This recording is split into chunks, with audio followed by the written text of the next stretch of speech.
Baakiyalakshmi serial 1000 எபிசோட தாண்டி வெற்றிகரமா ஓடிட்டு இருக்கு. இந்த சீரியல்ல கோபி நெகட்டிவ் கேரக்டர்ல நடிச்சாலும் இவருடைய நடிப்பு பலரையும் ரசிக்க வச்சிருக்கு. அதே சமயம் பலரும் வெறுக்கவும் செய்றாங்க.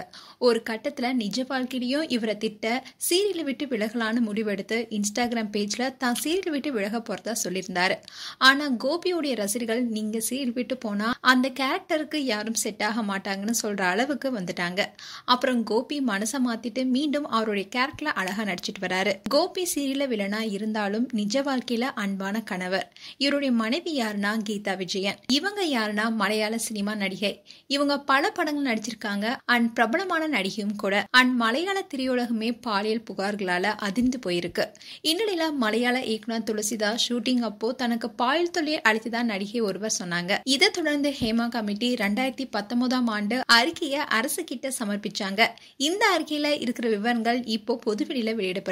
இதுல முக்கியமா 15 பேர் கொண்ட மாஃபியா பிடியில தான் மலையாள திரையுலகமே இருப்பதா கூறப்பட்டிருக்கு.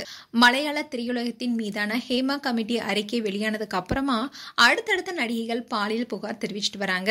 இந்நிலையில பாக்கியலட்சுமி சீரியல் நடிகர் கோபி கேரக்டர் நடிச்சிட்டு வர சதீஷ்குமாருடைய மனைவி கீதா விஜயனும் பாலியல் புகார் கொடுத்திருக்காங்க. கீதா 1990 காலகட்டத்துல மலையாளத்துல முழு நடிகையா இருந்தவங்க. இவங்க 1991 சச்சந்தம் படத்துல நடிச்சிட்டு இருக்கும்போது அந்த படத்துடைய டைரக்டர் துளசிதாஸ் ஷூட்டிங் அப்போ தன்னை தொடர்ந்து துன்புறுத்தியதாகவும் தன்னிடம் மோசமா நடந்து கொண்டதாகவும் தனக்கு கால் பண்ணி தன்னுடைய அறைக்கு வரும்படி அடிக்கடி கால் பண்ணி தொந்தரவு செஞ்சதாகவும் நான் அவரை எதிர்கொண்டப்போ அவர் தப்பி ஓடிட்டாரு. ஆனா ஸ்ரீதேவிகா சொன்ன மாதிரி பழி வாங்கும் வகையில நடந்து கொண்டாருனோ இயக்குனர் தனக்கு காட்சிகளை விலக்க கூட மறுத்துட்டாரு. தன்னை இண்டஸ்ட்ரியில இருந்து வெளியேற்றி விடுவதாகவும் மிரட்டியதாகவும் கீதா சொல்லியிருக்காங்க. ஆனா இந்த குற்றச்சாட்டுகளை துளசிதார் மறுத்தாரு.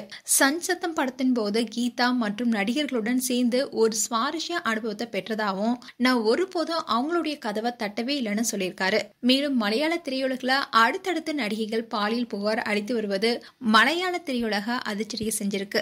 இப்படி பல நடிகைகள் அளிக்கும் பாலியல் புகார் தொடர்பா விசாரிக்க ஐஜி தலைமையில 7 பேர் கொண்ட ஒரு தனிப்படை அமைக்கப்பட்டிருக்கு. இந்த குழு நடிகைகள் அளிக்கும் புகார் குறித்து விசாரிச்சுட்டு வராங்க.